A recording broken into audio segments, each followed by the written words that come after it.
Akam sotuvimizga juda ham ideal holatdagi bo'lgan BMW i5 35 L avtomobiliga kelib qoldi-yu.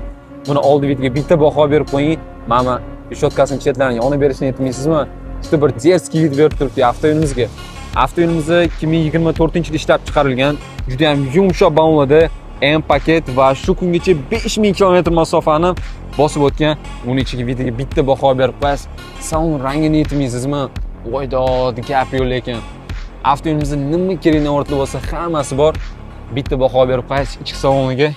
Multirul, head-up display, uzatgichlarni aytmaysizmi? Tiniq ishlab beradi akam. Bespроводная zaryadka. Bu avtomobilimizda menga eng yoqqan tarafi mana buni qaranglar. Mana bitta bosamiz.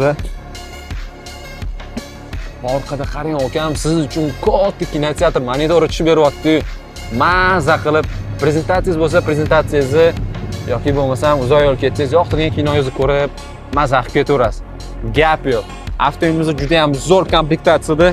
Mana bizlarning videolarga bitta baho berib qo'yasiz. Avtomobilimizdan narxiga keladigan bo'lsak, egalar bilan gaplashib, tortishib, siz uchun shunaqa zo'r komfortga ega avtomobilimizni bor yo'g'i 56500 ga ko'ndirib qo'ydim. Akam bosib oling. Menimcha siz uchun ideal variant shu.